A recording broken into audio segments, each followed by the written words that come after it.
तो आप लोग का सीईटी का एग्जाम 9 मार्च को है, यही ना, 9 मार्च को है। तो सही है, जल्दी एग्जाम हो गया तो ये अच्छी बात है, ठीक है। और आपने जैम के लिए अच्छा मेहनत किया है, मैं बार बार कह रहा हूँ, प्रेशराइज मत करो खुद को, ठीक है। और आज भी मैं यही कहूंगा कि आप खुद को प्रेशराइज मत करो, थोड़ा खुद को स्पेस दो। स्पेस कहने का मतलब ये नहीं कि कुछ और करने लगो, स्पेस देने का मतलब ये आराम से पढ़ो, मैंने नहीं होता टाइम निकालना।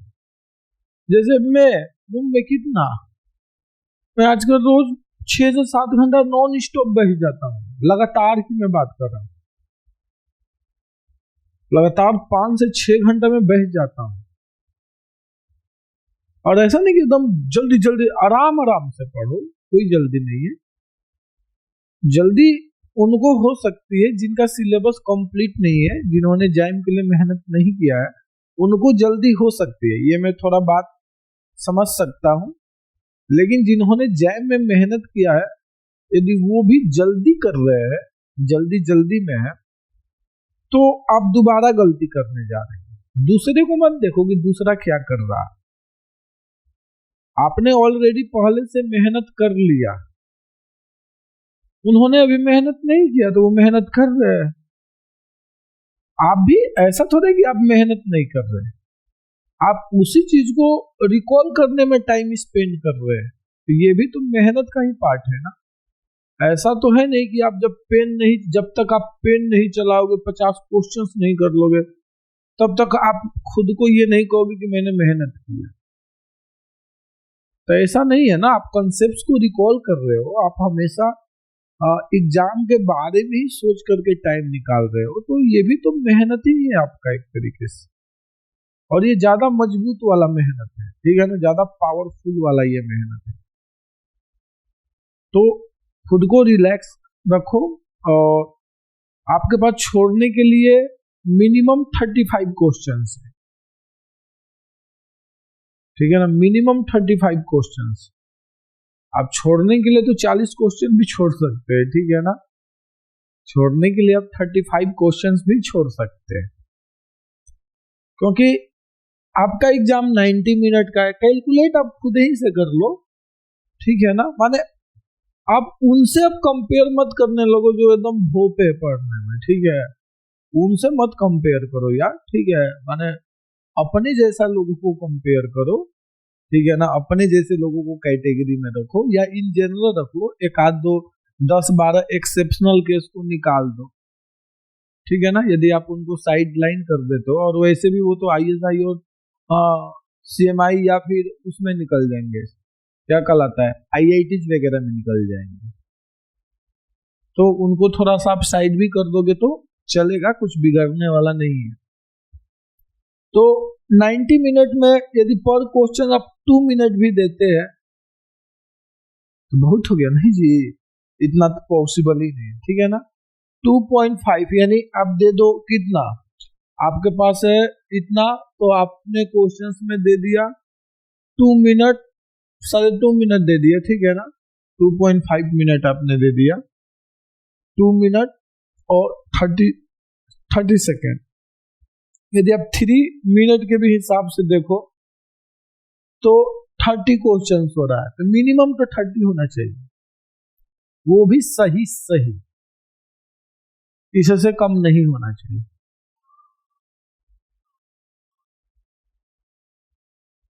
और ये कैसे होगा, 1 to 675 यदि आपने क्वेश्चन देख लिया तो हो जाएगा।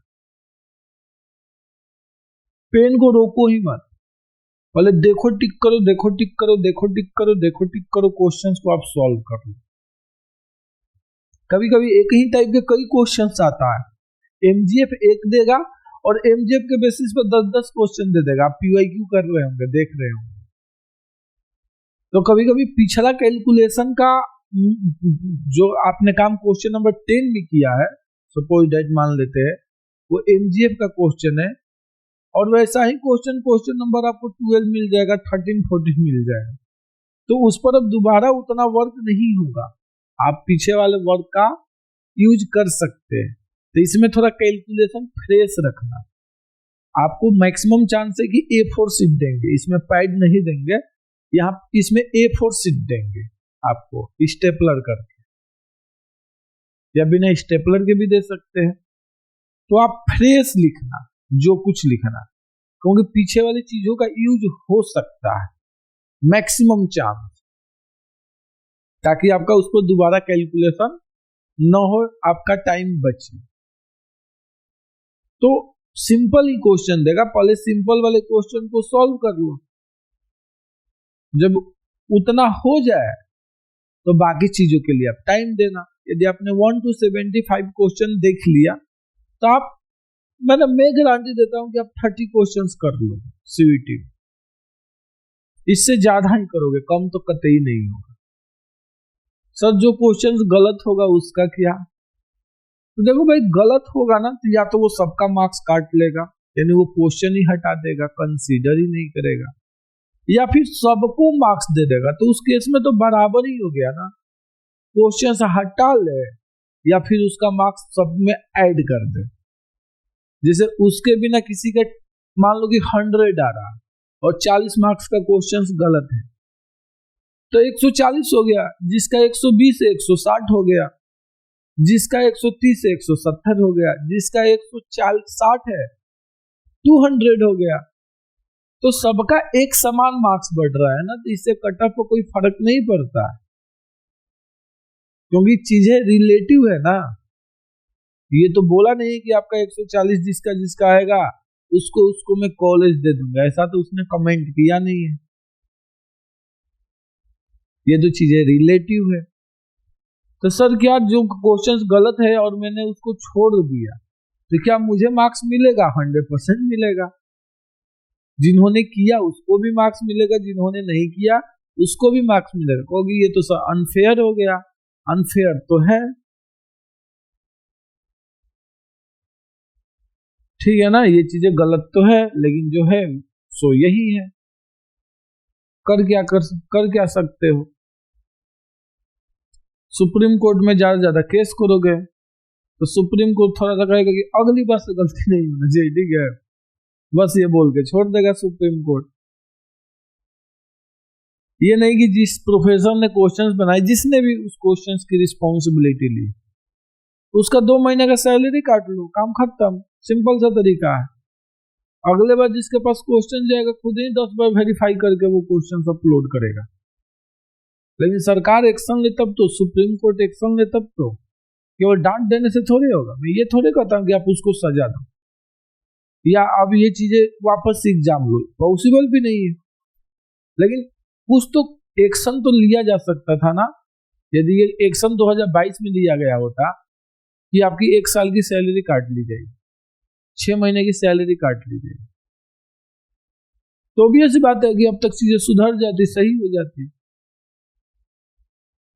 तो ये सारी चीजें तो चीजें वन लाइनर क्वेश्चंस आएगा। जैम 2005 से लेकर के 2015 तक एकदम वन लाइनर क्वेश्चंस करना।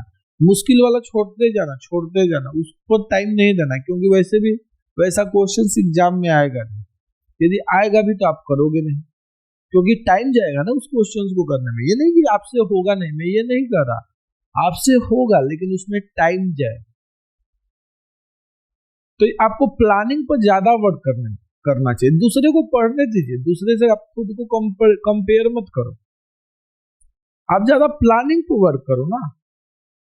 आपने देख तो लिया, आपने जैम दे लिया ना, अभी आप पेपर सॉल्व करो। जिन्होंने जैम के लिए मेहनत किया है और जितना उसको आता है, जितना उसने सिलेबस कंप्लीट किया है, देखो कि उसका 70% आपसे क्वेश्चन हो रहा है कि नहीं हो रहा है? 100% हो रहा होगा। जिसका 100% प्रिपरेशन होगा 70% हो रहा होगा। जिसका 60% प्रिपरेशन है उस 60% का 70 to 80% क्वेश्चन हो रहा होगा।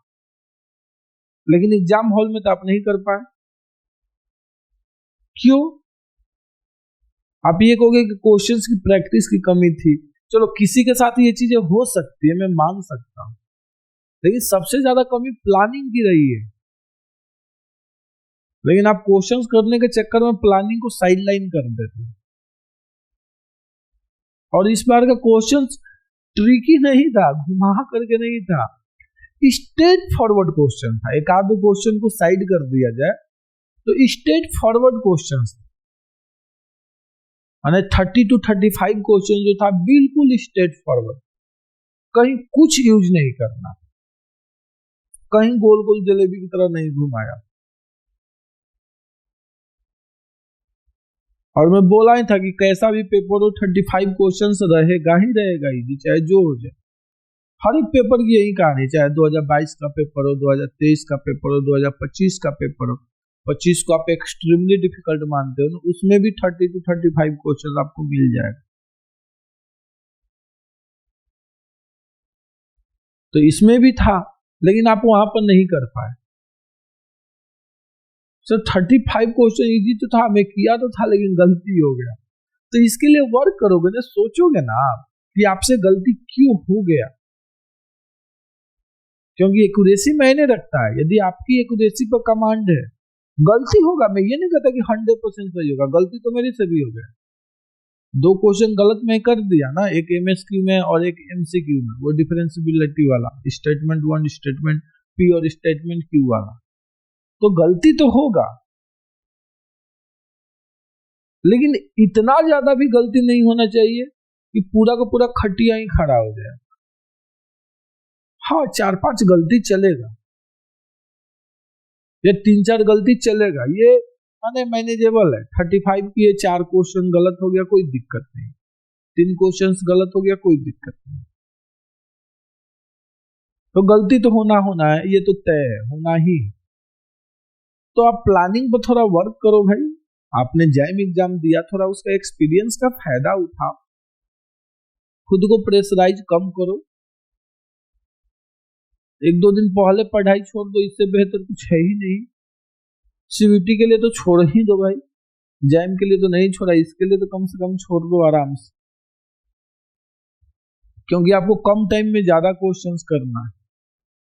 तो आपका जितना माइंड फ्रेश होगा उतना ज्यादा सही क्वेश्चंस होगा और उतना ज्यादा क्वेश्चंस भी करके आइए। मैं ये बात कई बार बोल रहा हूं, फिर से बोल रहा हूं, आपको लगता है कि आप चीजों को भूल गए, जिस चीज को आपने पहली बार देखा है, सुना है, वो आपके बात दिमाग में है। कभी अपने दिमाग को शांत करो, मेडिटेशन करो, एकांत में बैठो, देखो वो आपको चीजें याद आएगी। आप बिल्कुल रिलैक्स वे में बैठो, आपके पास कोई काम धंधा नहीं, एकदम बिल्कुल रिलैक्स है, एकदम रिलैक्स। देखो आपको वो भी बात याद आएगी जिसको आपने सिर्फ एक बार सुना या एक बार पढ़ा या एक बार देखा, और इस पे तो आपने इतना प्रैक्टिस किया है। मुझे पता है कि कितना भी करोगे तो तनिक तो प्रेशर रहेगा, उतना रिलैक्स मोड में आप नहीं रहोगे जितना कि आप ऐसे रिलैक्स मोड में रहते हैं। तो इसलिए ना उसको मैं बार बार प्रैक्टिस करने के लिए, बार बार सोचने के लिए कह रहा हूं। जिसको एक बार सुना है, देखा है, वो तो आपके रिलैक्स, एकदम बिल्कुल रिलैक्स होने पर आपके दिमाग में वो बातें आ रही है। तो थोड़ा बहुत प्रेशर होगा एग्जाम में, मुझे भी पता है, और 3 आवर्स में 90 मिनट में ही हमें वो बात क्लिक भी करना चाहिए। तो आपने रिवीजन अच्छा खासा कर लिया है, जैम के भी टाइम पर कर लिया है, अब थोड़ा रिलैक्स रहो, जो होगा देखा जाएगा यार। एग्जाम प्रेशर लेकर के क्या ही खार लो, कोई फायदा तो है नहीं ना, नुकसान ही है, सिर्फ नुकसान है। एक होता है कि कुछ फायदा है तो मुझे बात समझ में भी आती है, लेकिन सिर्फ और सिर्फ नुकसान है। तो रिलैक्स रहो, मेडिटेशन करो, प्लानिंग करो, और 35 क्वेश्चंस का टारगेट करो कि आप कैसे 35 क्वेश्चन सॉल्व करोगे, कौन कौन से क्वेश्चंस आएगा सब सोच के जाओ, जो जो आप सोचोगे वो सब आएगा। जैम में तो 100% नहीं आया, ठीक है, लेकिन इसमें आपका 100% आएगा, जो जो आप सोचोगे वही आएगा। एमजीएफ का क्वेश्चन किसका एमजीएफ दे सकता है भाई, स्टैंडर्ड डिस्ट्रीब्यूशन का ही देगा, ठीक है, बाइनोमियल का देगा, वो पॉइसन का एमजीएफ दे देगा, ज्योमेट्रिक डिस्ट्रीब्यूशन का दे देगा, नेगेटिव बाइनोमियल का दे देगा, एक्सपोनेंशियल का दे देगा, गामा का दे देगा, काई स्क्वायर 2 का दे देगा, नॉर्मल का देगा, यही ना देगा, और क्या घंटा घंटोला देगा, इस पर क्या क्या पूछ देगा। प्रोबेबिलिटी पूछ देगा, चेबीशेव इनइक्वालिटी पूछ देगा, कुछ भी पूछ सकता है। प्रोबेबिलिटी उसका क्या कहलाता है, बाइनोमियल का टू वेरिएबल का एमजीएफ देकर के या वन ही वेरिएबल का एमजीएफ दे देगा, तो एक्स प्लस वाई का पूछ देगा,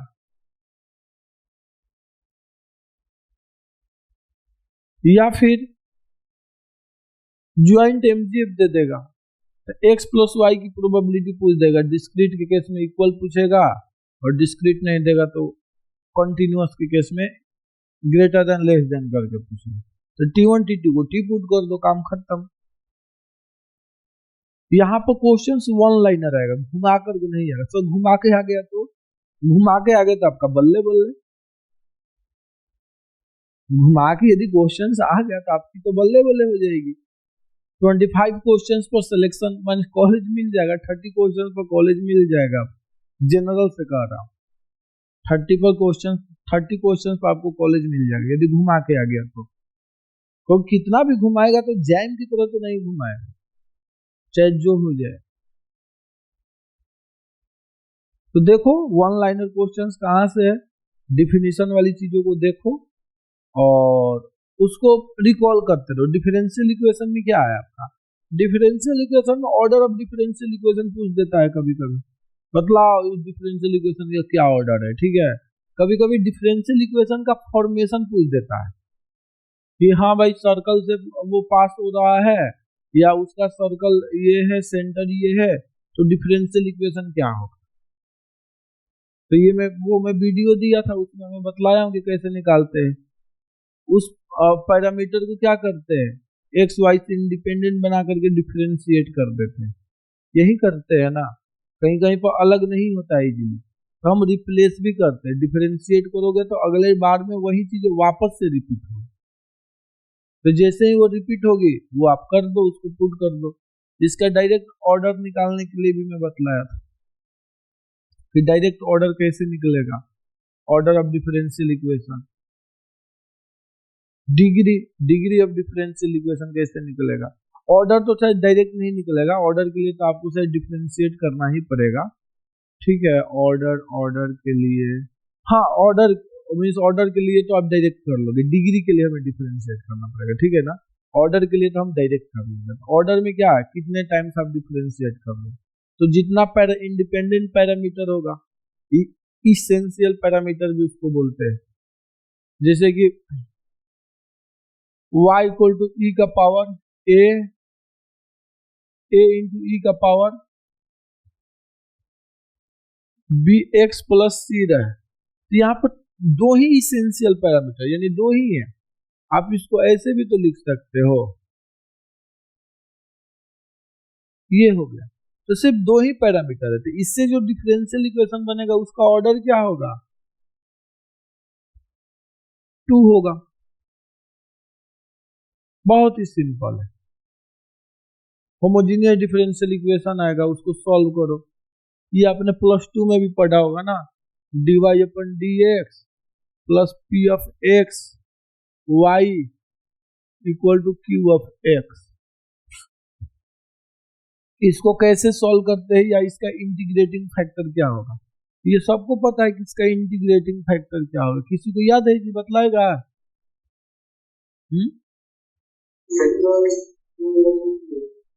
px dx हो गया। कभी कभी इसको उल्टा पुल्टा भी कर देता है, ठीक है, dx dy कर देगा तो आप कंफ्यूज आ जाओगे, ठीक है। p ऑफ y यहाँ कर देगा, यहाँ पे x कर देगा, q ऑफ y कर देगा, तो कोई दिक्कत नहीं है। इंटीग्रेटिंग फैक्टर कितना होगा, e का पावर इंटीग्रेशन py dy हो जाएगा, हो गया। ये सारी चीजें। अब इसमें कभी कभी वो करेगा, क्या करेगा, इसको यहाँ पर वो कुछ कर जोड़ देता है, नहीं जी, इसका कुछ सेट कर देता है, डेरिवेटिव है, जैसे कि 1/y² dy by dx plus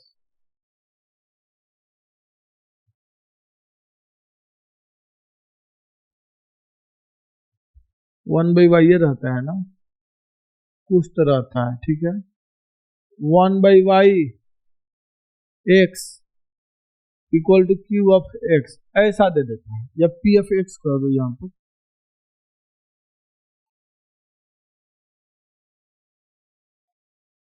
ऐसा तो ऐसा आपको सेट करना पड़ेगा, ऐसा देगा नहीं, ठीक है ना। ऐसा इसको सेट करेगा, जैसे कि इसको सिंप्लीफाई कर देगा।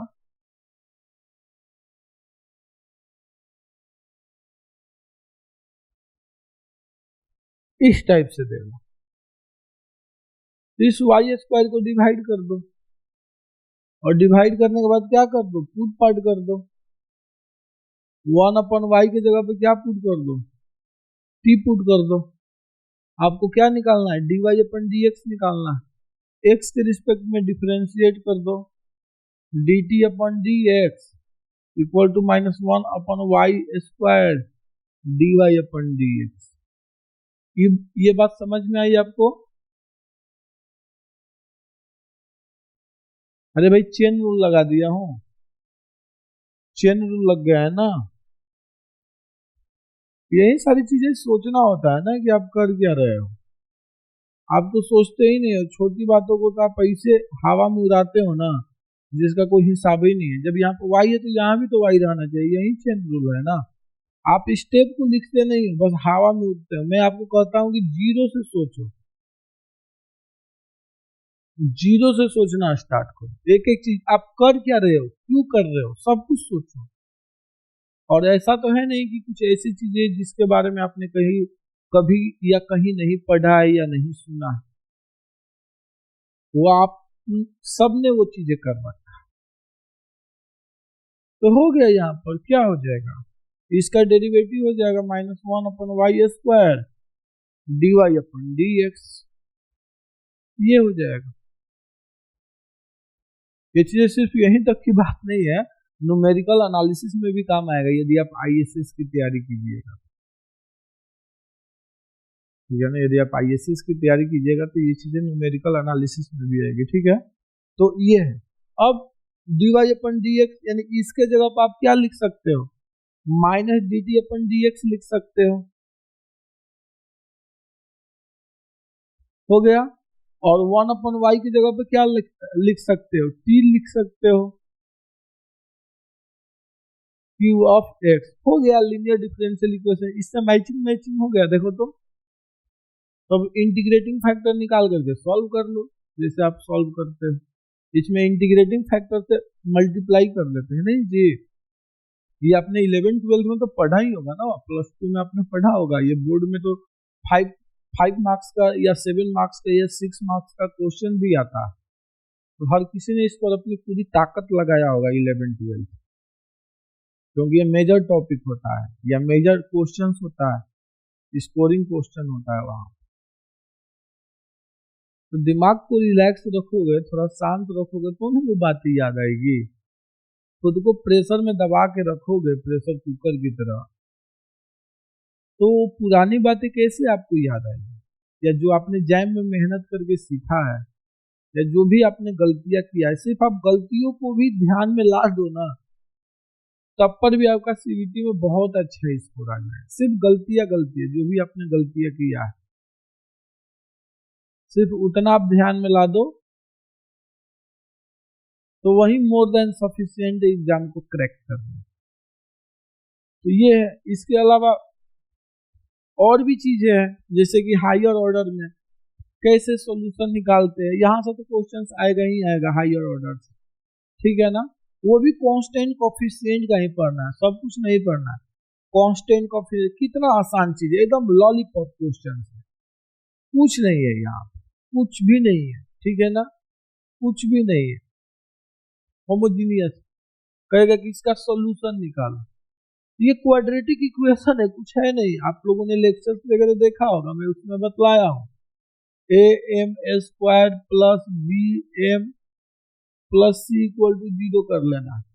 यहाँ से m का रूट आएगा, मान लो कि एक रूट अल्फा आया, दूसरा रूट बीटा आया, यह यहाँ पर 3 कैसे होगा, रूट कितने टाइप का होगा, 2 टाइप का, 3 टाइप का, distinct real root, equal real root और कॉम्प्लेक्स रूट। यही ना, यही सारी चीजें है। यदि रियल रूट आएगा और नॉट इक्वल आएगा, रियल रूट आएगा नॉट इक्वल आएगा, तो जनरल सॉल्यूशन क्या होगा? C1 e का power alpha x plus C2 e का पावर बीटा एक्स, ये आएगा। ठीक है ना, C1 e का पावर अल्फा एक्स और C2 e का पावर बीटा बीटा एक्स आएगा। ठीक है ना, ये है। अब यहां पर थोड़ा सा वो ट्विस्ट कर सकता है, यहाँ पर वो थोड़ा बहुत ट्विस्ट कर सकता है। ट्विस्ट क्या कर सकता है कि सिर्फ यही दे सकता है, ठीक है ना, सिर्फ यही दे देगा। क्या e का पावर अल्फा एक्स उसका सॉल्यूशन है? हाँ, सॉल्यूशन है। क्या e का power beta y equal to e का पावर बीटा एक्स सॉल्यूशन है? हाँ, बिल्कुल है। तो जब सॉल्यूशन, जब यहां से आप यहां पहुंच सकते हैं, तो यहां से वो आपको यहां भी पहुंचने के लिए बोलेगा, कहेगा कि किसी डिफरेंशियल इक्वेशन का, हायर ऑर्डर डिफरेंशियल इक्वेशन का रूट, सॉरी सॉल्यूशन ये है, ये सॉल्यूशन है, तो वो डिफरेंशियल इक्वेशन क्या हो? तो आपको क्वाड्रेटिक इक्वेशन ही लिखना है ना, और क्या करना है? तो जब आपको रूट पता रहता है तो क्या आप क्वाड्रेटिक इक्वेशन नहीं लिख लेते हैं? जब दो रूट मालूम हो तो आप क्वाड्रेटिक इक्वेशन लिख लेते हैं ना, तो बस हो गया। करना क्या है, और जो क्वाड्रेटिक, जिसमें क्वाड्रेटिक बनेगा उसको रिप्लेस कर देना है y डबल डैश से, और y डैश से रिप्लेस कर देना है, और लास्ट में y लगा देना है, हो गया। तो इसमें कौन सा बहुत बड़का पहाड़ है जो आपसे नहीं होगा? सिंपल है ये। तो जब इक्वल रूट होगा तो क्या सोल्यूशन होगा जी? इक्वल रूट होगा तो ये होगा सोल्यूशन।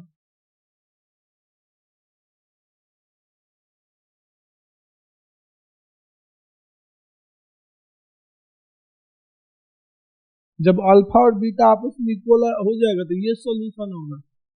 कैसे मुझे याद है, क्या मैं देखा हूं इधर? अरे भाई, मैं पिछले एक साल से इसको नहीं देखा हूं, फिर भी मेरे दिमाग में है ना, क्योंकि मैं इसको क्वाड्रेटिक इक्वेशन से कनेक्ट कर लिया हूं, इसलिए मेरे दिमाग में। तो जो चीज आप पहले से जानते हैं उससे उसको बांध दीजिए, एक वहां से यहां तक का एक ब्रिज बना दीजिए। जिसको आप पहले से जानते हैं और वो पिछले क्लास से कनेक्टेड है, तो वहां से यहाँ एक नया ब्रिज बना दीजिए। आप कभी भी किसी भी परिस्थिति में जब सोचिएगा तो आपको आसानी से याद आ जाएगा। वो तो मैं शुरू से आपको बोल रहा हूँ, लेकिन आप मेरी बात को सुन कहाँ रहे हो? तो y equal to C1x plus C2 e का पावर अल्फा है, इसमें भी ऐसा सोल्यूशन दे देगा। एक ये सोल्यूशन है और एक ये सोल्यूशन है, तो बतलाओ वो डिफरेंशियल इक्वेशन कौन सा बनेगा जिसका ये सोल्यूशन होगा? तो चूंकि ऑप्शन है तो आप ऑप्शन से भी निकाल सकते हैं, या आप देख सकते हैं कि अरे भाई कहाँ कौन सा रिपीटेड रूट हो रहा है। रिपीटेड रूट कौन सा हो रहा है? यही है ना, m माइनस अल्फा का होल स्क्वायर। हो गया, सॉल्व कर लो। सॉल्व करने के बाद एम स्क्वायर को double sorry y double dash से, या d t y upon d x square plus m को d y upon d x या वाई डैश से रिप्लेस कर दो। कौन सा बहुत बड़का पहाड़ है जो आपसे नहीं होने वाला? क्वाड्रेटिक इक्वेशन तो है, एकदम लॉलीपॉप क्वेश्चन आएगा यदि आएगा तो। मुश्किल आएगा, अरे भाई मुश्किल आएगा तो किसी से छोड़ने में ही भला, ये भले भले ही आपको आ रहा है भले ही आपको आ रहा है, उसको छोड़ने में भला ये। या जब आपसे पूरा पीजी वाला क्वेश्चन हो जाएगा तो लास्ट में ट्राई करना, टाइम बचेगा। लेकिन मुझे पूरा विश्वास है कि टाइम नहीं बचेगा, ठीक है ना? आपको लग रहा है कि बचेगा, लेकिन मुझे पता है कि नहीं बचेगा। जब कॉम्प्लेक्स रूट होगा, यही होगा ना, अल्फा प्लस आयोटा बीटा, यही चीजें होगी। यहाँ पर क्या हो जाएगा, C1 साइन बीटा एक्स, ठीक है, मीन्स इमेजिनरी पार्ट आएगा, ठीक है, C2 cos beta x into e का पावर अल्फा एक्स, ये आ जाएगा। इसको भी तोड़ के दे सकता है एक सोल्यूशन, ये है sine x beta x into e का power alpha x cos x beta x into e का पावर अल्फा एक्स। तो बतलाओ वो कौन सा क्वाड्रेटिक इक्वेशन है। तो आप निकाल सकते हो, कोई बहुत बड़ा या बहुत मुश्किल ये सवाल क्वेश्चंस नहीं है कि आप नहीं कर सकते हो गया, कांस्टेंट कोएफिशिएंट का हो गया यही। तो ये मैं जो बतलाया होमोजीनियस का बतलाया, इसमें नॉन होमोजीनियस का भी आता है, नहीं जी, इसमें चीजें नॉन होमोजीनियस का भी आता है। तो कुछ ऐसा भी दे देता है सिंपली, बतलाओ इसकी वैल्यू क्या होगी, ठीक है। तो ये डी क्या है, डी वाई अपन डी है, डी अपन डी एक्स ये है डी। तो ये एंटी डेरिवेटिव हुआ एक तरीके से, इसका इंटीग्रेशन कर देंगे एक्स स्क्वायर में। तो जब भी हम ये काम करेंगे इसमें हम कांस्टेंट ऐड नहीं करेंगे, ठीक है ना, हम बिना कांस्टेंट का ही इसको रखेंगे, कांस्टेंट ऐड नहीं करेंगे, ठीक है ना। ये सब आपको निकालने आना चाहिए। ये वैसे आईएसएस के न्यूमेरिकल एनालिसिस में भी इसका क्वेश्चन आया, एक नहीं कई क्वेश्चन आए, एक दो क्वेश्चन, भाई न्यूमेरिकल एनालिसिस से 20 क्वेश्चन रहता है, ठीक है, और सिलेबस बड़ी छोटा दिया है, तो मैक्सिमम रिपीटेड ही रहता है, देखो टिक करो टाइप से रहता है। 1/d प्लस 1 एक्स कहेगा कि बतलाओ इसकी वैल्यू क्या हो, ये और कैसे करे भाई, अरे बड़ी घनघोर संकट आ गया, ठीक है। तो इसका एक टेक्निक है, जानते हो क्या करोगे, इसका जीपी सीरीज एक्सपेंशन लिख दो, इसका जीपी सीरीज क्या कर दो, एक्सपेंशन लिख दो। तो इसका जीपी सीरीज एक्सपेंशन क्या होगा, 1 minus D plus D square, पता है ना जी, 1 माइनस आर का क्या होता है, 1 plus R square plus R cube, यही होता है ना। तो 1 अपॉन 1 प्लस आर का क्या होता है, 1 minus R plus R square minus R cube, ऐसे ही डॉट डॉट ये होता है। तो यहाँ से क्या हो जाएगा आपका पावर, चलो यहाँ पे पावर 2 कर देता हूँ। तो जब पावर 2 है तो इससे आगे जाओगे तो उसका डेरिवेटिव 0 हो जाएगा ना जी, तो यहीं तक रहने दो, आगे क्यों ही जाना है, क्योंकि उसका डेरिवेटिव 0 हो जाएगा। इसको अंदर लेकर के आ जाओ, x square minus 2x plus 2 हो गया, इसकी वैल्यू निकल गई। सर यहाँ पर 2 आ जाता तो कैसे हो जाता, कैसे होता, अब ये कैसे होगा, अब इसको कैसे किया जाए, तो यही काम होगा इसमें भी। 2 को कॉमन ले लो, पहले 1 माने आपका 1 होना चाहिए ना, आप 1 बना दो, तो 2 को कॉमन ले लोगे तो क्या हो जाएगा,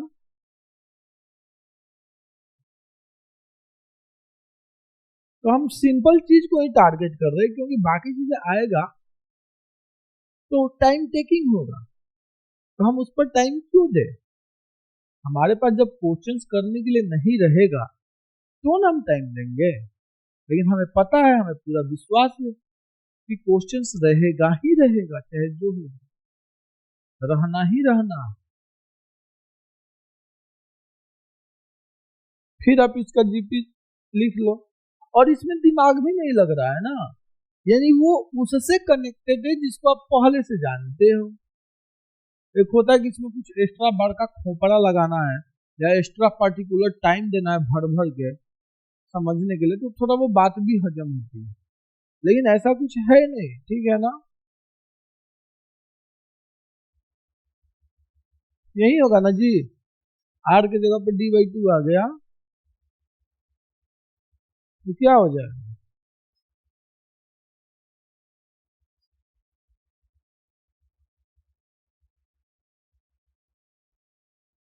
यही आएगा ना, जहां तक मैं सही हूं। डिफरेंशिएशन है, यह डेरिवेटिव है ना, डी क्या है, डी अपन डी एक्स है, ये डेरिवेटिव हो गया, तो हो गया। और भी चीजें आएगा होमोजीनियस वाले केस में, होमोजीनियस वाले केस में उसका सॉल्यूशन अगर आपको याद होना चाहिए, जैसे कि f d y equal to e का पावर ए एक्स आ जाए, या फिर साइन ए एक्स आ जाए, या फिर कॉस ए एक्स आ जाए, यही सिंपल है। और भी आएगा ना, दूसरा आएगा ना, वो थोड़ा मुश्किल होगा आपके लिए, क्योंकि आप मैथमेटिक्स, प्योर मैथमेटिक्स के स्टूडेंट्स नहीं हो,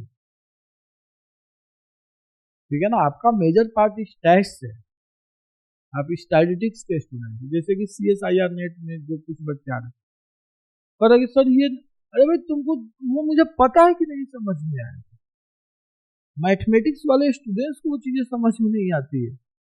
आपका मेजर स्टैट्स है ना, तो आपका फोकस स्टैट्स की तरफ होना चाहिए ना, इधर भी मलाई खाओगे इधर भी मलाई खाओगे, ऐसे थोड़े पॉसिबल है। हम तो पढ़ा देंगे लेकिन आपसे हजम होगी वो बात नहीं होगी ना, तो आप ऊपर, आपके जब स्टैटिस्टिक्स आपका मेजर है, आप स्टैटिस्टिक्स में पूरी ताकत लगाओ, मैथमेटिक्स जिनका मेजर है वो मैथमेटिक्स में पूरी ताकत लगा रहे हैं। रही बात रियल और लीनियर मींस अलजेब्रा की, आप केवल उसका वही पार्ट टच करो जिससे कि आप क्वेश्चंस को इजीली सॉल्व करके पीछे से कनेक्ट करके सॉल्व कर लो, बाकी तो आपके बस का है ही नहीं, क्योंकि अब उसको समझने के लिए आपका पूरा मैथमेटिक्स डीप रूटेड होना चाहिए, लेकिन आपने स्टैटिस्टिक्स को डीप रूटेड कर रखा है, तो आपकी स्टैटिस्टिक्स की जड़ें मजबूत हैं, तो आप ज्यादा से ज्यादा स्टैटिस्टिक्स के क्वेश्चन को ट्राई कर सकते हैं। और ऐसा तो है नहीं कि स्टैटिस्टिक्स से 140-50 मार्क्स का क्वेश्चन नहीं आ रहा है, 120-30 मार्क्स का क्वेश्चन नहीं आ रहा है। एलए और ये हो गया, न्यूमेरिकल हो गया, आपका 220 से 30 मार्क्स का नेट जेआरएफ का प्रिपरेशन हो गया, इसमें आपको 1 से 10 स्कोर करना है, तो आपका नेट जेआरएफ क्रैक हो गया। तो मेनली है कि स्टैटिस्टिक्स वालों को आइडिया ही नहीं है कि नेट जेआरएफ निकलेगा कैसे, सबसे बड़ी समस्या यहाँ पर है। जिनको पता चला अच्छा ये ऐसे निकलेगा तो वो इजिली निकाल लेंगे, क्योंकि आप स्टैटिस्टिक्स का बादशाह हो ना, जो मैथमेटिक्स वाले हैं वो मैथमेटिक्स पर फोकस किया है, वो भी मैथमेटिक्स वाले सभी मैथमेटिक्स पे फोकस नहीं किया है। आपको लग रहा है कि वो पूरा मैथ पढ़ते हैं, नहीं, किसी का ओडी अच्छा होता है तो ओडी रगड़ के पढ़ता है, किसी का पार्शियल डिफरेंशियल इक्वेशन अच्छा है तो वो रगड़ के पढ़ता है, किसी का ग्रुप थ्योरी अच्छा होता है तो वो रगड़ के पढ़ता है, किसी का लीनियर अलजेब्रा अच्छा होता है तो वो रगड़ के पढ़ता है, किसी का रियल एनालिसिस अच्छा होता है तो वो रगड़ के पढ़ता है। यानी एक वो कोई पेपर रगड़ के पढ़ेगा और बाकी 2 पेपर छाली मार के पढ़ेगा ऊपर ऊपर। तो आपको भी वैसे ही करना चाहिए, ठीक है। तो आपके लिए नेट जेआरएफ का एग्जाम इजी है, लेकिन जहां आपने पूरा कवर करने के लिए चक्कर में, माने पूरा कवर करने के चक्कर में आप पढ़े, तब तो आपसे नेट जेआरएफ को भी निकलेगा ही, मुश्किल होगा आपसे निकालना, काफी ज्यादा मुश्किल है। तो आपको प्लानिंग पर काम करना होगा। तो वैसे ही तो इसमें भी वही चीज है, ठीक है ना। तो ये वाला सिंपल वाला पार्ट है, जहाँ पर एफ ऑफ डी क्या है, वही क्वाड्रेटिक है,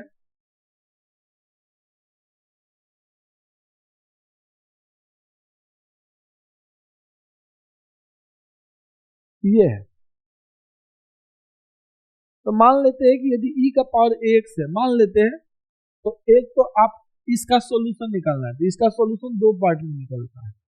पहला बहुत ही सिंपल तरीका है, आप ये कर लो, एक होमोजीनियस वाला निकाल लो, तो जैसे आपने पीछे किया है उससे ये कनेक्टेड हो गया, आप अभी अभी आपने इसको सॉल्व किया, अभी अभी आपने इसका सॉल्यूशन निकाला है ना, अभी अभी आपने इसका जस्ट सॉल्यूशन निकाला, तो हो गया क्वाड्रेटिक इक्वेशन का कॉन्सेप्ट, आप सॉल्यूशन लिख लोगे।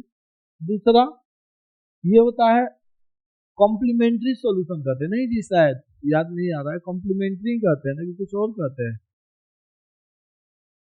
शायद वही कॉम्प्लीमेंट्री या कॉम्प्लीमेंट सॉल्यूशन, कुछ तो कॉम्प्लीमेंट्री कुछ तो बोलते हैं, कुछ तो बोलते, ये पार्टिकुलर इंटीग्रल कहलाता है, पार्टिकुलर इंटीग्रल कहलाता है। ठीक है ना, पार्टिकुलर इंटीग्रल कहलाता है। कैसे? y equal to 1 upon f of d आ जाएगा और e का पावर x। अब यहाँ पर दो केसेज होता है, जब आप d के जगह पे a पुट कीजिएगा तो वो 0 हो जाएगा, तो जैसे ही 0 हो जाएगा वो मुश्किल क्वेश्चन हो गया, अब वो आपके लिए नहीं है, आपका 0 करा करके देगा ही नहीं, ठीक है ना। फिर भी इसके केस में थोड़ा सा आसान है मुझे लग रहा है ना, ठीक है ना, इसके केस में आसान है, आपका शायद काम बन जाएगा। तो e का पावर x, तो आप यहाँ पर d के जगह पर a को पुट कर दो, हो गया, यही है solution, where f of a not equal to 0 है। तो जनरल सॉल्यूशन क्या हो गया? जनरल सॉल्यूशन यही हो गया। इसका वाला सॉल्यूशन मान लो कि यहाँ से yn सॉल्यूशन आया यहाँ से, ठीक है ना, और ये आपका y2 मान लेते हैं, y इक्वल टू क्या हो जाएगा? y1 प्लस y2 हो गया, जनरल सॉल्यूशन हो गया। यदि सर ये 0 हो गया तो, यदि f ऑफ a 0 हो गया तो जब शायद f ऑफ a 0 होता है ना, तो याद तो नहीं आ रहा है उतना, शायद आप लोगों को याद आ रहा होगा, कोई मुझे बतलाएगा कि e का पावर ax बाहर निकल जाता है, e का पावर ax बाहर निकल जाता है, और d को ना, d को हम a प्लस डी से रिप्लेस कर देते, नहीं जी, यहाँ कांस्टेंट बच जाता है, d को a प्लस डी से रिप्लेस कर देते, कुछ ऐसा होता है। तो ये थोड़ा फिर से वही कॉम्प्लेक्सिटी के तरफ चला जाएगा, ठीक है ना। फिर ये सारी चीजें छोड़ दी, ऐसा आएगा तो कर लेना, नहीं आएगा तो छोड़ देना, सिंपल सी बात। दूसरा, आप इक्रम विक्रम भी अप्लाई कर सकते हो, जरूरी नहीं कि हर एक क्वेश्चन को पार्टिकुलरली सॉल्व ही करो, तुक्का भी मार सकते हो ना। तुक्का कैसे? टेक्निकल अप्रोच से, ठीक है, टेक्निकल अप्रोच से मार सकते हो, पटाख से तुक्का मार सकते हो। dy फंक्शन दिया है, dy अपन dx निकाल करके, dy अपन dx स्क्वायर निकाल करके इक्रम विक्रम लगा करके कोई पार्टिकुलर वैल्यू चूज करके देख सकते हो कि क्या आंसर आ रहा है, ये भी कर सकते हो, ठीक है। तो ये सारी चीजें है कि ये सब यूज कर सकते हो। और क्या है, हाँ, साइन एक्स वाला, F of D Y sine A X है, ठीक है। तो एक तो ये तो सब में कॉमन रहेगा, एक यहाँ से सॉल्यूशन, मान लो कि y1 आ गया यहाँ से सॉल्व करने के बाद, इसके बाद दूसरा y2 इक्वल टू 1 अपन एफ ऑफ डी और साइन ए एक्स या कॉस ए एक्स, कुछ भी हो सकता है, कॉस ए एक्स। ये तो हम यहाँ पर डी स्क्वायर को माइनस ए स्क्वायर से रिप्लेस करते, नहीं जी, किसी ने पढ़ा होगा तो, डी स्क्वायर को हम माइनस ए स्क्वायर से क्या करते हैं? रिप्लेस करते हैं, डी स्क्वायर को माइनस ए स्क्वायर से, यानी जहां जहां डी स्क्वायर है वहां वहां माइनस ए स्क्वायर से रिप्लेस कर देंगे। सर जी डी आ गया तो क्या करें?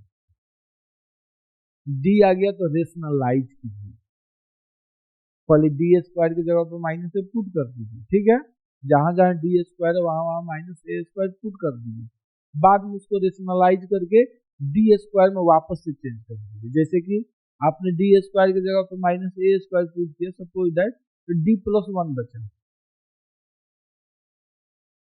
तो डी माइनस 1 से मल्टीप्लाई डिवाइड कर दो, तो डी स्क्वायर माइनस 1 वापस से हो गया डिनोमिनेटर में, फिर से डी स्क्वायर की जगह पर माइनस 1 पुट कर दो। जैसे मैं एक क्वेश्चन करा देता हूं आपके लिए, y double dash plus 2y 3y dash plus y equal to sine x, इसका सोल्यूशन निकालना।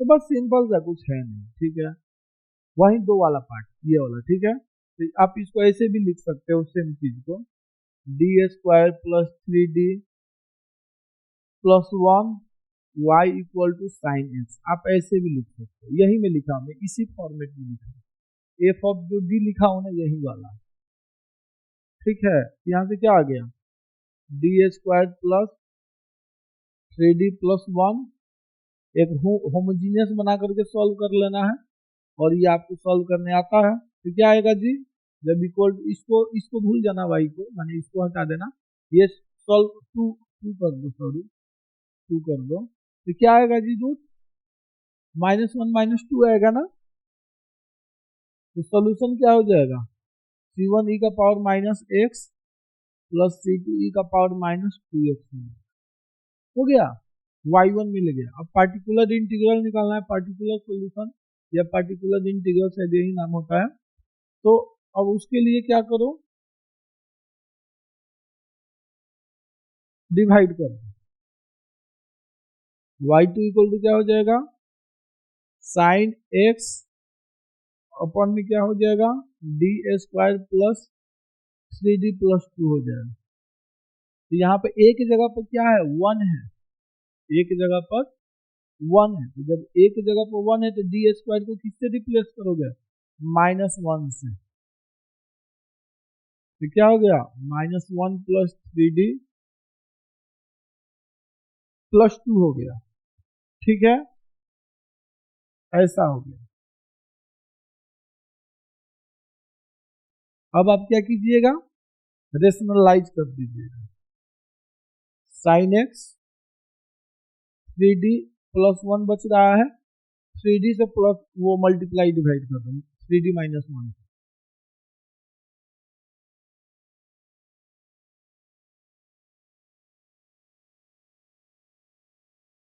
वापस से d² को -1 से रिप्लेस कर दो,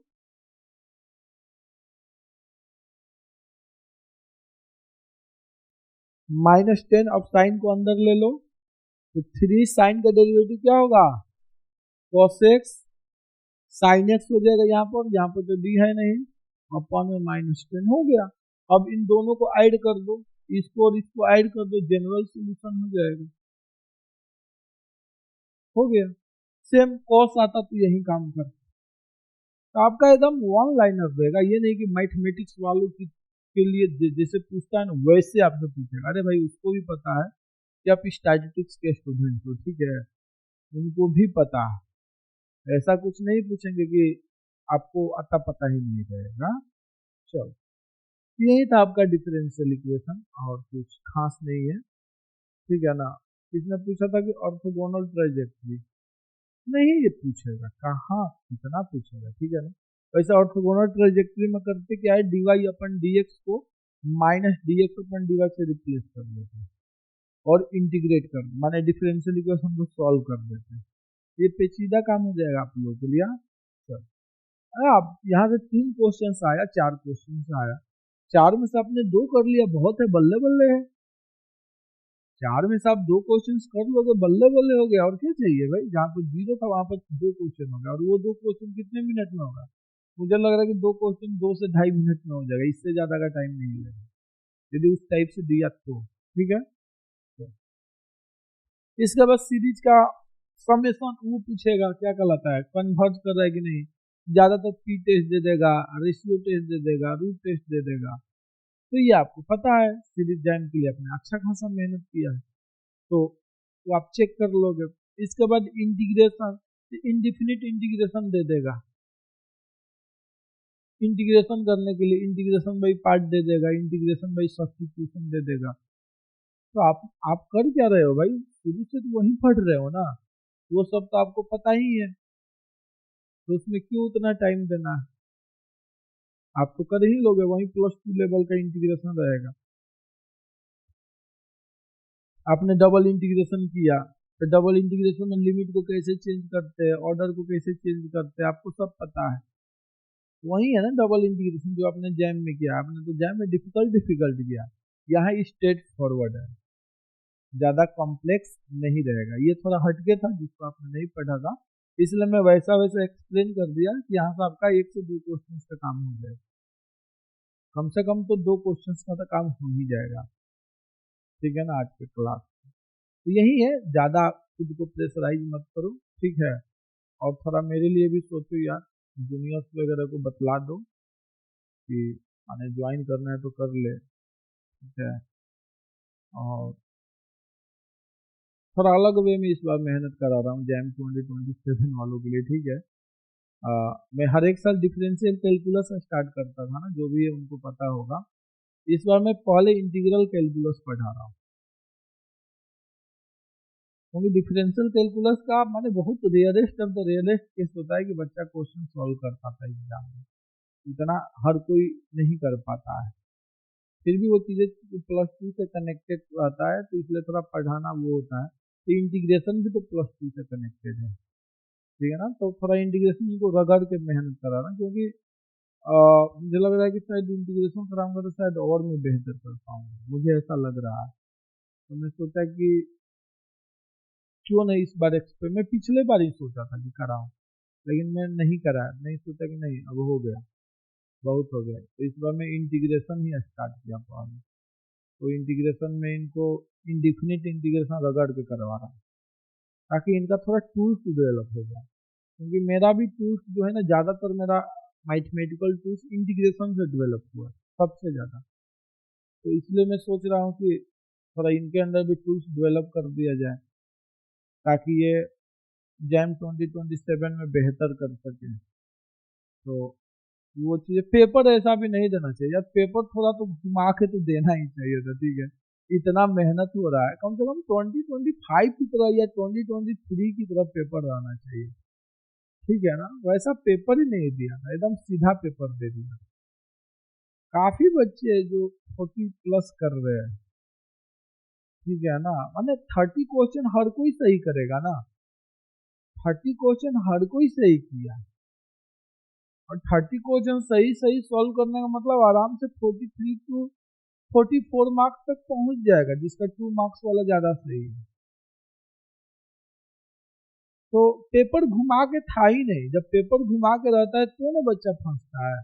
पेपर सीधा साधा पूछ दिया था, एकदम स्ट्रेट फॉरवर्ड पेपर था, एक आध दो क्वेश्चन को साइड कर दो, 2-3 क्वेश्चन को साइड कर दो, यानी ऐसा था कि आप 50 मार्क्स में इजीली स्कोर कर सकते हैं। इसमें वो कुछ था ही नहीं।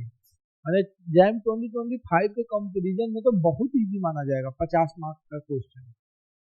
50 मार्क्स का जो क्वेश्चन था वो जैम 2021 से भी इजी था, जैम 2022 से भी इजी था, जैम 2023 से भी इजी था, जैम 2024 की तरह था। हम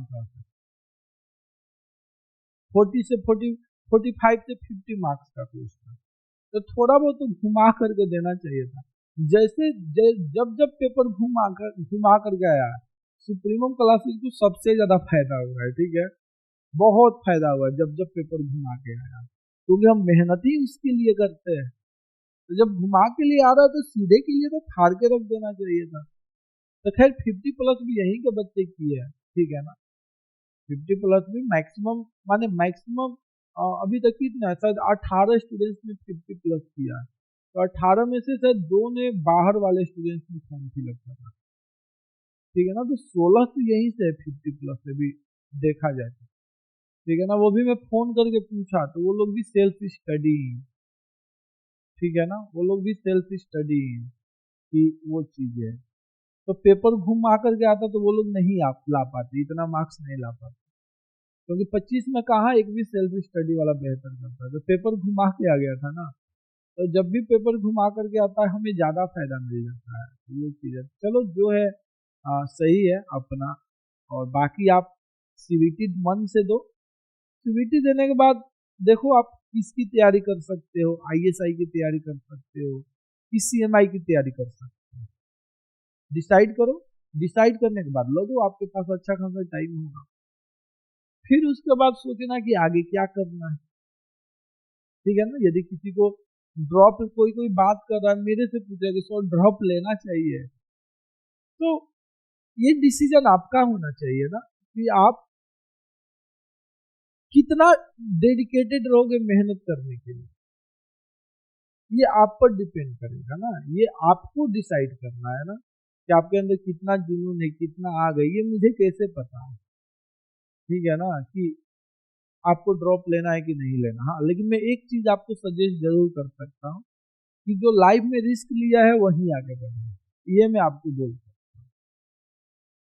और एक और बात बोल सकता हूँ कि यह अलग स्टेज है आपका, ठीक है। जैसे कि 11-12 के बाद थोड़ा ड्रॉप लेने के बाद अजीब लगता है, क्योंकि सारे साथ पढ़ने वाले आगे निकल जाते हैं, एक फ्रेंड सर्कल टूटता है, तो वो थोड़ा थोड़ा सा माने पेन क्रिएट करता है, ठीक है ना, थोड़ा पेन देता है। सेम बीएससी के बाद थोड़ा एमएससी माने सॉरी +2 के बाद ही ये चीज होती है, 10th के बाद और +2 के बाद दो ही जगह पेन क्रिएट करता है, थोड़ा सा लगता है खुद को कि मेरा ड्रॉप हो गया। बीएससी के बाद ये बात मायने नहीं रखती कि आप कितना ड्रॉप ले रहे हो। चलो यदि आपके लिए मायने रखते हैं तो थोड़ा उनसे आप खुद को कंपेयर करो जो गवर्नमेंट जॉब की तैयारी कर रहे हैं। क्या उनका गैप नहीं हो रहा है? वहां गैप माफ है, और यहाँ अच्छी जगह से मास्टर्स करने के लिए गैप माफ नहीं है। ऐसे कैसे भाई? जो गवर्नमेंट जॉब की तैयारी कर रहा है, चाहे वो आईएएस की तैयारी कर रहा है या आरबीआई की तैयारी कर रहा है या फिर यूपीएससी की तैयारी कर रहा है या फिर एसएससी की तैयारी कर रहा है या फिर पीसीएस की तैयारी कर रहा है, तो वहां गैप हो रहा है कि नहीं हो रहा है कि एक अटेम्प्ट में निकाल ले रहा है, तो वहां गैप मायने रख रहा है। लेकिन यहाँ गैप ही मैंने नहीं रखे, मैंने यहाँ पे गैप मैंने रखे, ऐसे कैसे होगा भाई? अरे भाई जैसे ही आपका जैम निकल जाएगा, आईएसआई निकल जाएगा, सीएमआई निकल जाएगा, ड्यू से मास्टर्स कर लोगे तो प्लेसमेंट तो हो जाएगा ना भाई 2 साल के बाद। इंटर्नशिप लग गया है कितनों का, ठीक है ना, उमंग का इंटर्नशिप लगा है 1.25 लाख के, पता नहीं किसका, पता नहीं 95,000 की 65,000 की इंटर्नशिप लगा है, 3-4 का लगा। इंटर्नशिप सबका नहीं लगता है, लेकिन प्लेसमेंट मैक्सिमम का हो जाता है जो भी ट्राई करता है। ड्यू में हमें बात किया, ड्यू में 40 लोगों का अभी तक प्लेसमेंट हो चुका है, पिछले बार 55 या 60 लोगों का प्लेसमेंट हुआ था ऑन कैंपस, कुछ लोगों ने बाहर से भी अप्लाई किया था, तो टोटल मिला जुला करके 65 प्लेसमेंट हुआ। तो 65 कहाँ कम है? 80 ने ट्राई किया, 80 में 65 का प्लेसमेंट हो गया, कहाँ कम है?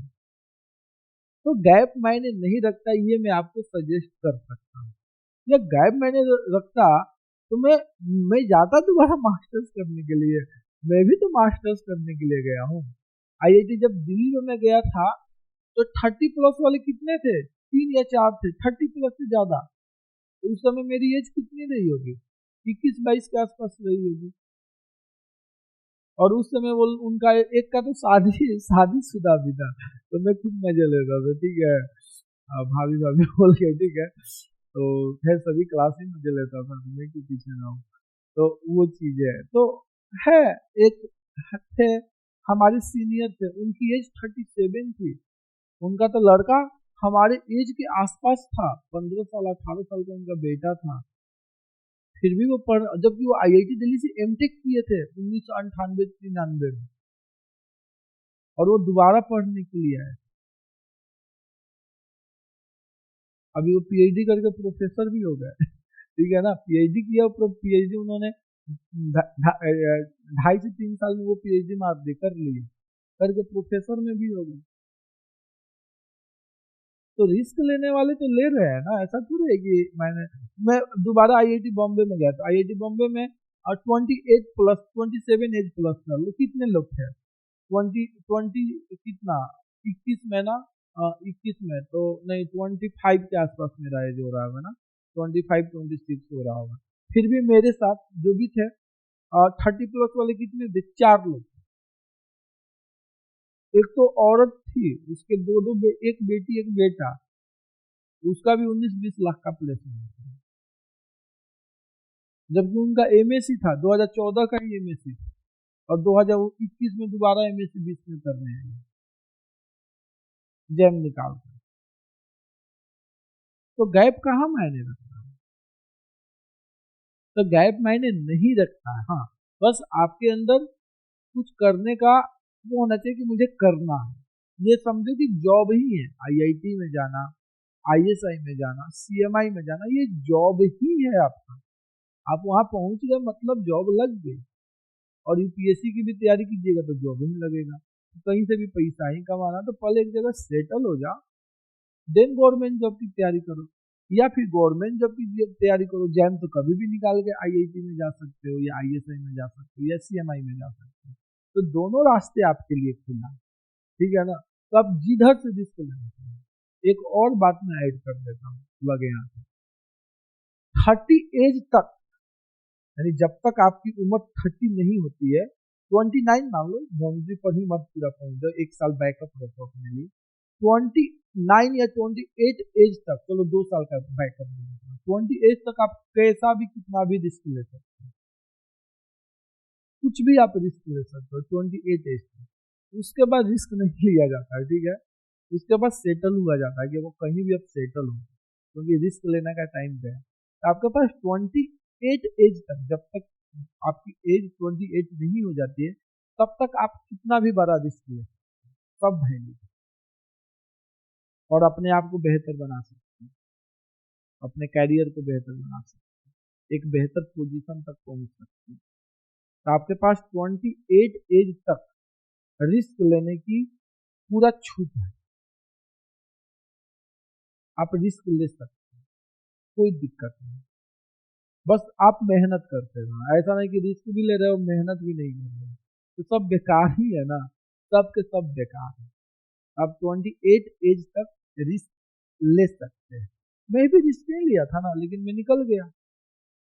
तो जो लास्ट तक लगे रहता है निकल ही जाता है ना, ऐसा थोड़ी कि फंस जाता है। मैं भी रिस्क लिया, और कई भी रिस्क लेते हैं, जो पीएचडी करते हैं उनका भी तो रिस्क ही है ना। पता नहीं कब पीएचडी होगा, ठीक है, वो भी तो दाव ही खेल रहे हैं, लेकिन मेहनत करके कर ले रहे हैं टाइम के अंदर। मेरे सारे दोस्तों का प्रोफेसर में हो गया, मेरे साथ जितने भी दोस्त आईआईटी में थे साथ में, मैक्सिमम का प्रोफेसर हो गया, मैक्सिमम का हो गया, क्योंकि सबने पीएचडी कर लिया, ऑलमोस्ट ने पीएचडी कर लिया। तो कितने, मुझे लग रहा है कि हमारे बैच में 45 थे, 45 में मुझे 30 से ज्यादा लोग प्रोफेसर हो गए, मोर देन 30 लोग प्रोफेसर हो गए। कोई सेंट्रल यूनिवर्सिटी में, कोई स्टेट यूनिवर्सिटी में, कोई ट्रिपल आईटी में, कोई एनआईटी में, कहीं ना कहीं सब सेटल हो गया। अब सुनने में आएगा कुछ दिन के बाद कि कोई आईआईटी में प्रोफेसर हो गया, कोई हाँ, एक आईआईएम में प्रोफेसर हुआ, आईआईएम में स्टैटिस्टिक्स पढ़ के। सोचो, हम हमारे बैच में जितने भी लोग मैथमेटिक्स में मास्टर्स किए थे, शायद ही किसी ने मैथमेटिक्स में पीएचडी किया, किसी ने नहीं किया, सारे के सारे स्टैट्स में शिफ्ट हो गए, सब के सब। सबका रिसर्च फील्ड क्या है, स्टैटिस्टिक्स का कोई पेपर ही है।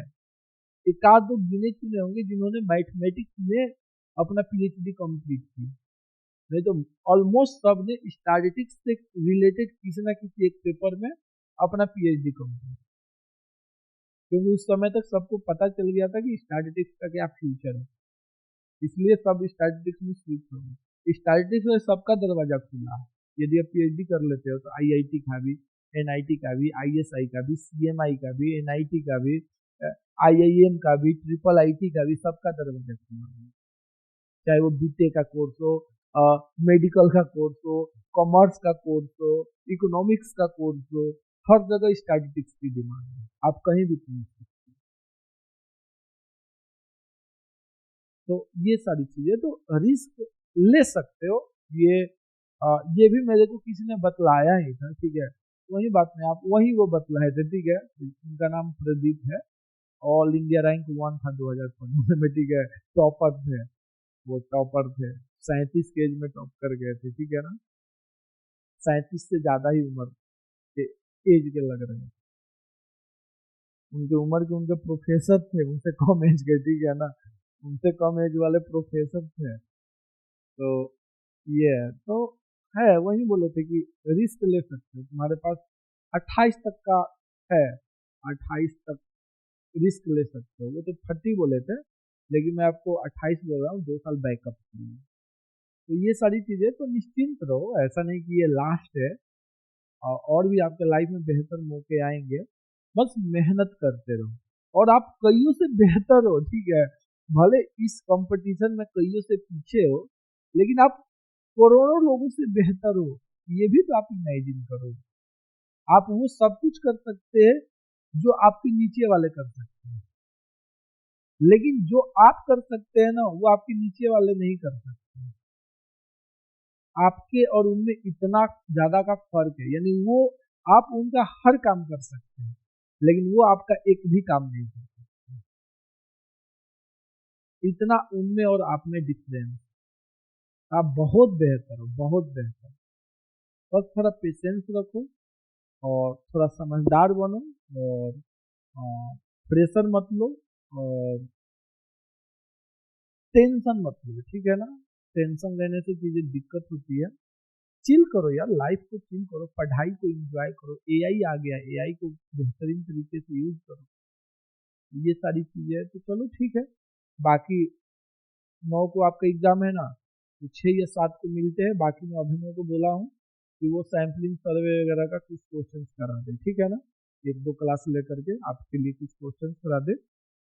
हो सकता है कि मोस्ट प्रोबेबिलिटी प्रोबेबल प्रोबेबल कल ही क्लास हो, ठीक है ना। मोस्ट पॉसिबिलिटीज है कि कल ही क्लास होगी। कल संडे भी है, तो आप कभी भी किसी भी टाइम पर क्लास ज्वाइन कर सकते हो। तो ज्वाइन कर लो और देख लो, ठीक है। चलो, बाकी यदि किसी को कुछ कुछ मन में कुछ है तो वो पूछ सकता है। ये मन में कुछ है पूछने के लिए तो वो पूछ सकता है, नहीं तो जा सकते हैं।